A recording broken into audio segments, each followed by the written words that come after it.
Good day, Rainbow Tribe, and making a series of videos to talk about the teachings of Ascension as they stand now, and also beginning, just at this point, beginning to talk about the book and how that relates to Ascension.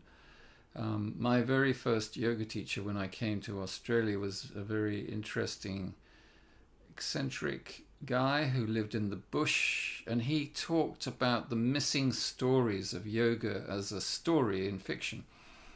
And I love telling stories, and I love reading fiction, but I like to read fiction that has truth behind it, so that you convey the truth of of yoga through the story.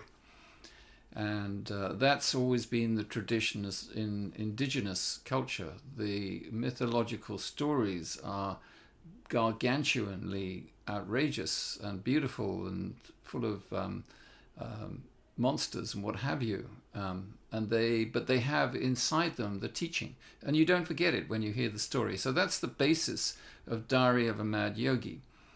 And I had for many, many years the beginning of the book was in my mind. It was just there, and it began with where I lived in South Devon, a remote part of England, a forested part of England. And when my parents moved there, it was very isolated, so they got me a motorbike, and I used to ride the motorbike to the pub, as you do in England, and of course ride it back slightly merry. And it was a great ride, and it was through windy lanes, and it was quite an adventure. And you could see if another car was coming, because you could see the headlights coming through the bushes and trees. So I knew this was the beginning of the book, because when I was riding my bike one day, I came around the corner and there was a badger in the middle of the road. I couldn't stop. I just went into the forest and just fell off the bike. Fortunately, I wasn't injured. So that was the beginning, and I just transformed it slightly so that when the protagonist in Diary of a Mad Yogi, Raf, came off the bike, he died. For 5 minutes, he was dead. And he ended up in hospital, and when he came round, he was looking into the eyes of an Indian doctor with a big black beard. During the 5 minutes that he was dead, Shiva had come up to him and spoken in Sanskrit, Om Namaha Shivaya, but he had no idea who Shiva was, and so he was in a kind of shock about this. So when he actually recovers slightly, because he had quite a serious concussion, everything looked different. He had an awakening experience, but he didn't know that. He just could see things he couldn't see before. Colors were brighter.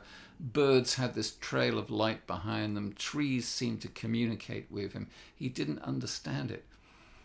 So to add a little bit of history onto this story, the house, Hunter's Wood, where we lived, was a remarkable place. It was on the Sir Walter Raleigh estates, and our next door neighbor was Agatha Christie.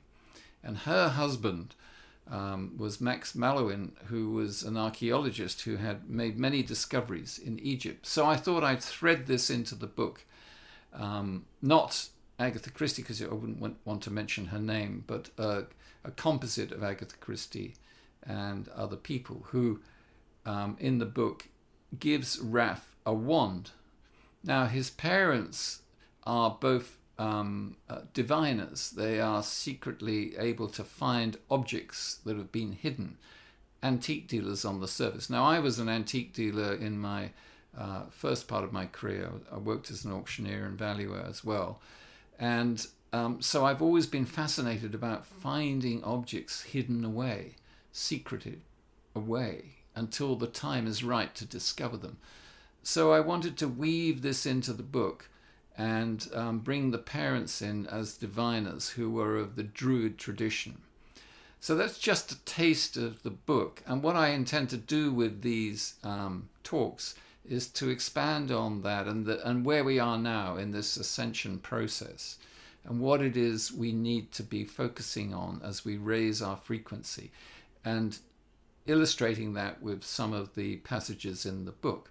So I hope you'll join me on Mondays and Fridays when I'm going to publish this as a new experiment with the help of my daughter Sophie, so we can chat about these things and just get a little bit more committed to the path of enlightenment.